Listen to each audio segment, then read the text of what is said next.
Ever notice how some stories, they kind of grab you and just don't let go? Yeah, totally. The ones that feel, I don't know, intensely personal, but also like bigger, you know? Yeah, exactly.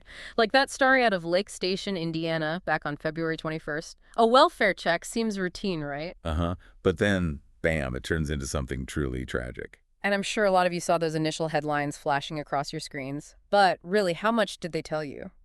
Not much, to be honest. Like the Lake Station Police Department, they responded to a call on Ninth Avenue, specifically the 6700 block, part of the Mansard Dulac manufactured home community. It was around 2:44 p.m. Right, right, in the afternoon. Yeah. And of course, at that point, information was super tight. Police saying they thought it was isolated, no threat to the public. They were also, waiting to notify family before releasing any more details. All very standard procedure. Totally understandable. But that's where we come in, right? We're going beyond those headlines using news reports, online discussions, official statements, the whole shebang. We're diving deep to try and get to the heart of this story.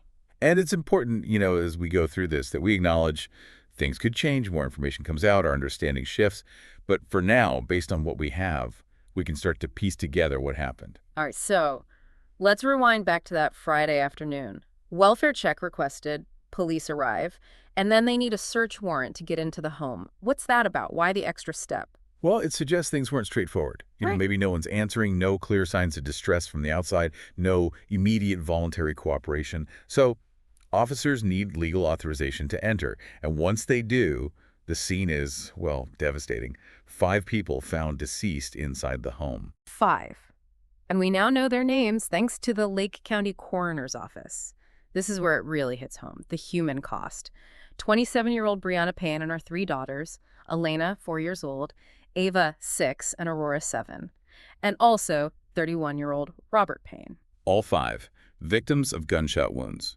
The coroner ruled the deaths of Brianna and the girls as homicides, and Robert Payne's death a suicide. Murder, suicide.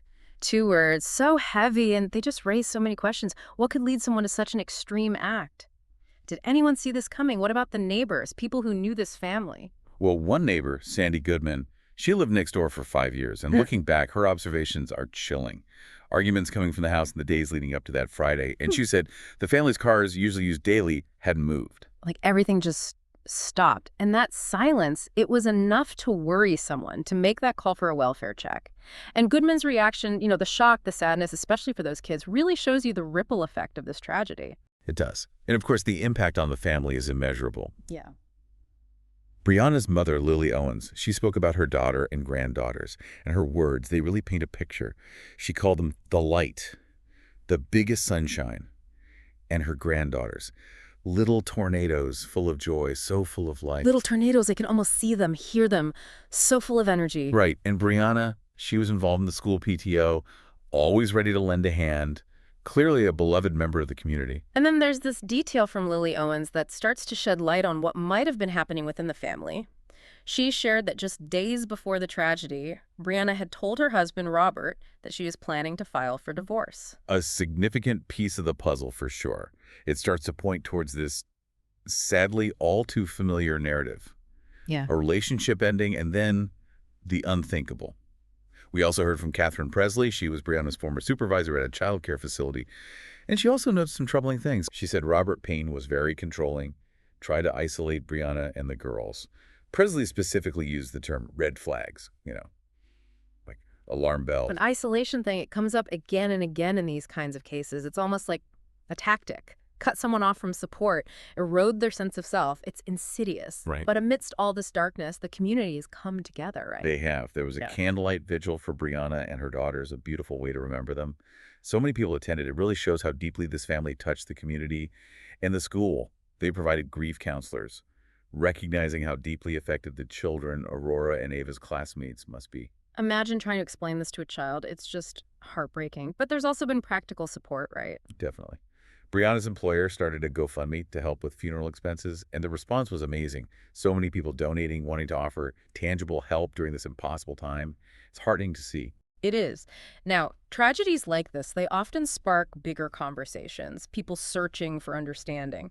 We took a look at the true crime discussion subreddit, see what people were saying, what themes were emerging. It's a fascinating mix of perspectives. It's important to remember these are people grappling with a horrific event, trying to make sense of it.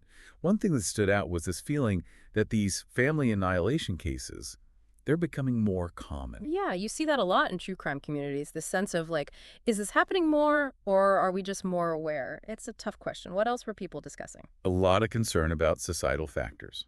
Like, are these tragedies fueled by economic hardship, toxic political rhetoric, the easy access to guns? Some even worried about potential changes to no-fault divorce laws, the thought being. That if divorce is harder, people might feel trapped, desperate, and that could lead to more extreme outcomes. A terrifying thought. Exactly. And then there's the fundamental question, why? Why not just separate, divorce, walk away? Why this level of violence? It's the ultimate act of control, isn't it? I can't even fathom that mindset.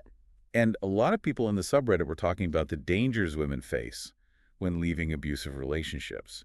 Many shared their own stories. The fear, the feeling of needing to escape secretly for their own safety. Because sometimes just saying you're leaving is the most dangerous thing you can do.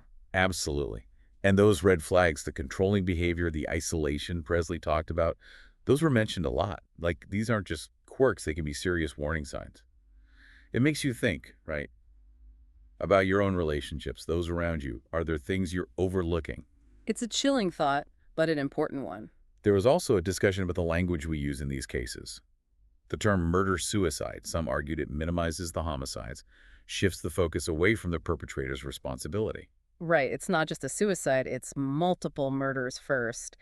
And then the conversation turned towards motivations. What could drive someone to this? Of course, we're speculating here, trying to understand the unimaginable. But one disturbing idea that came up was this: seeing family members not as individuals, but as extensions of oneself, possessions even. So a partner leaving, it's not just a breakup, it's a profound personal loss, a loss of control. And that leads to, well, violence. It's so dehumanizing to think of your own family that way. And while statistically much rarer, the discussion also touched on mothers who commit similar acts, often linked to severe postpartum issues. Yeah, and it's important to acknowledge that for a complete picture. But it doesn't diminish the fact that overwhelmingly the perpetrators in these cases are men, as the online discussion and research on domestic violence consistently show. And lastly, people brought up the difficulties of getting protective orders, and even when you do, how much protection they actually offer. It highlights the limits of our systems. It does.